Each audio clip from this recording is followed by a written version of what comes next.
की आज बैठक थी और बड़ी मेहनत के साथ, लगन के साथ साथियों ने जो संगठन में नए कार्यकर्ताओं को जोड़ा और आने वाले भविष्य में बूथ लेवल तक के एजेंट पार्टी के बनाने का जो काम संगठन का करना है, आज उसके ऊपर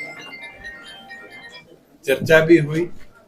बारिश की वजह से जरूर असुविधा तो हुई, पर मैं धन्यवाद करता हूँ सभी साथियों जो इस बेमौसम बारिश के बावजूद भी डॉक्टर अजय सिंह चौटाला जी की ताकत को बढ़ाने यहाँ पहुंचे।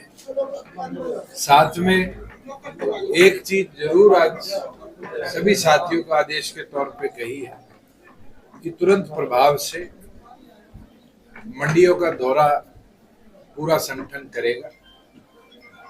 जैसे कुरुक्षेत्र जिले के अंदर दोहरी मार किसानों को पड़ी, लाखों एकड़ तो मैं स्वयं देख कर आया, जो मारकंडा के ओवरफ्लो के कारण जो डूबे थे, आज वो किसान तो बर्बाद हुए, मगर उसके साथ साथ क्योंकि अब पीआर मंडियों में भारी मात्रा में आई हुई, इस बेमौसम बारिश ने भी किसान की फसल को बर्बाद किया। हम सरकार से मांग भी करते हैं कि जो मॉइस्चर का क्लॉज सरकार ने लगाया है वो तुरंत हटाया जाए, मंडियों में आया हुआ एक एक दाना किसान का खरीदा जाए और 22 तारीख से जो परचेज शुरू हुई थी उसकी ना तो प्रॉपर परचेज हुई। मैं 3 दिन पहले पानीपत गया था, पानीपत की इसराना मंडी में एक ट्रक 17 दिनों में अधिकारी उठा पाए। इस तरह की पुअर मैनेजमेंट की वजह से किसान आज पूरी तौर पर त्रस्त है।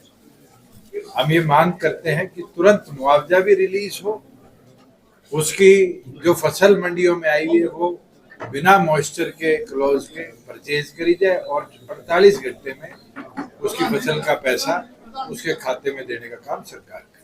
सर, अभय चौटाला जी ने आरोप लगाया है कि जिन लोगों ने हमारी पार्टी में छोड़ दो, और कोई टॉपिक है क्या? हमने तो अपना पार्टी खुद खड़ी करी, 8 साल पहले खड़ी करी, अपने दम पे 10 विधायक बनाए, अपने दम पे सरकार में आए, प्रदेश के हित के काम किए। उनके पास तो और कोई काम ही नहीं और आपके पास भी कोई काम नहीं, एक ही टॉपिक बारी बारी छेड़ लेते। इससे आप ही छुटकारा दिला सकते हैं। हमारे लिए तो वो चैप्टर बहुत पहले का बंद है। सर, भूपेंद्र हुड्डा को नेता प्रतिपक्ष बनने पर कुलदीप शर्मा जी ने एक्सपायरी डेट कहा। देखिए, बिल्कुल है, आप 10 साल मुख्यमंत्री रहे, 10 साल विपक्ष में रहे, आप मुझे ये तो बताइए कि भूपेंद्र हुड्डा ने क्या अचीव कर दिखाया। भजनलाल जी कांग्रेस को शासन में लेकर आए, भूपेंद्र सिंह हुड्डा ने तो पकी पकाई रोटी खाई।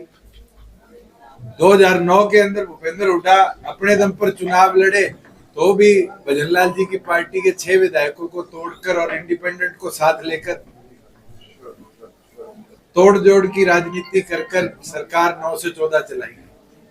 14 में उनको पार्टी का नेतृत्व दिया गया, कांग्रेस कितनी सीटों पे आ गई थी, लीडर ऑफ ऑपोजिशन भी भूपेंद्र हुड्डा नहीं बन पाए। 19 में उनके नेतृत्व में चुनाव लड़ा, कांग्रेस की क्या हालत थी, और 24 में उनके नेतृत्व में चुनाव लड़ा है। कई बार एक्सपायरी डेट की दवाई खाते रहो और सोचो कि इलाज हो जाएगा, तबीयत ठीक हो जाएगी, तो नहीं होगी। कांग्रेस को समझना चाहिए, और कुलदीप शर्मा जी तो उसी कांग्रेस का हिस्सा है। अगर वो इतनी बड़ी बात कहते हैं तो कहीं ना कहीं उनने तो वो दवाई कई बार खा ली, और वो खाने के बाद उनने देख भी लिया कि हाजमा ठीक नहीं हुआ। तब कांग्रेस का नेतृत्व जब समझेगा। मुख्यमंत्री जापान गए में कह रहे निवेश लेके आएंगे हरियाणा के। जापान मनोहर लाल जी भी गए थे, और उस समय हरियाणा में एक चर्चा चली थी कि 50,000 करोड़ का निवेश वोंडो कंपनी लाएगी। कितनी आई? 1.25 लाख करोड़ का समिट गुड़गांव के अंदर किया था, एमओयू साइन हुए थे, 1 रुपया भी नहीं आया। कि विदेश जाने से कंपनियां नहीं आती, कंपनीज को अपने देश के अंदर जब जगह और व्यापार के लिए सुविधाएं चाहिए वो बनाने से आती है, हमने दी है।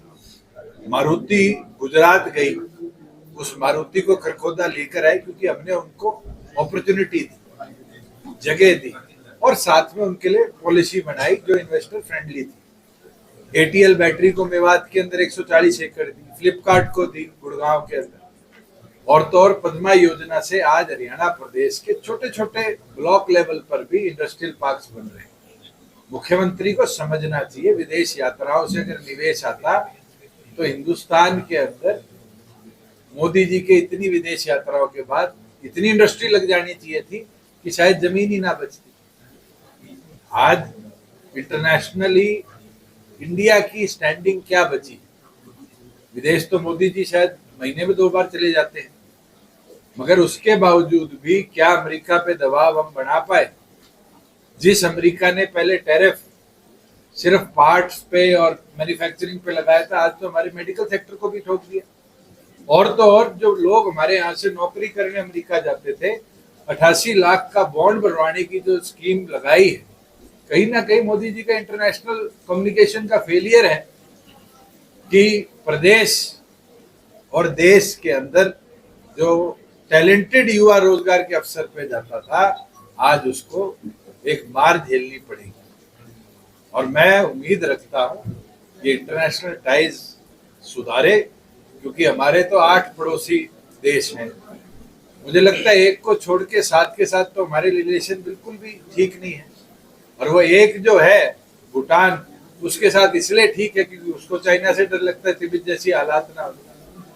तो ये चीज तो इंटरनेशनल कम्युनिकेशन और टाइप से सुधरेगी।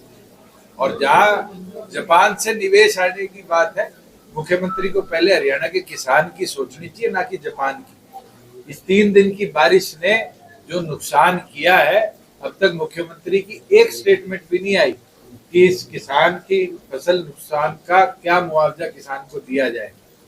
मुख्यमंत्री की जिम्मेवारी बनती थी, चाहे विदेश में बैठे थे, पर आज ये मोबाइल के माध्यम से आप अपने आदेश जनता तक पहुंचा सकते थे। और मुख्यमंत्री का चुप रहना कहीं ना कहीं से दर्शाता है उनको ना तो हरियाणा के नागरिक की, ना हरियाणा के किसान की कोई चिंता है। सर, भाई पूर्ण कुमार ने बहुत किया है और उन्होंने कई आईपीएस अफसरों के नाम भी सुसाइड नोट में। बहुत ही दुखद घटना है। परमात्मा उस परिवार को शक्ति दे। मेरे साथ तो पूर्ण जी भी आईजी रहे हुए हैं रेंज के हिसार में, और उनकी वाइफ भी मेरे डिपार्टमेंट्स में डायरेक्टर रही है। मैं तो ऊपर वाले से दुआ करता हूँ कि उनके परिवार को इस क्षति के अंदर ताकत देने का काम करें, और क्या कारण रहा है ये काम तो पुलिस इन्वेस्टिगेशन का है।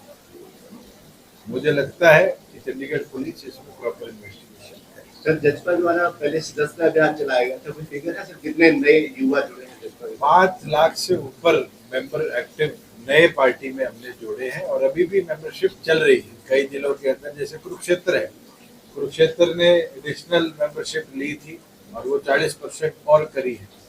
तो पहले हर हल्के से 5000 साथियों को जोड़ने का जो टारगेट था वो पूरे प्रदेश में हमने अचीव किया है। और ये तो नेवर एंडिंग है पॉलिटिकल पार्टीज का काम। जो साथी नए पार्टी में आते हैं, आज बहुत साथियों ने ज्वाइनिंग करनी थी पर बारिश करके उनको अब आपके वार्ता के बाद हम ज्वाइन कराएंगे। तो यही विश्वास रखते हैं कि साथी इसी तरह पार्टी में जुड़ते रहेंगे और ये कारवां बढ़ता है।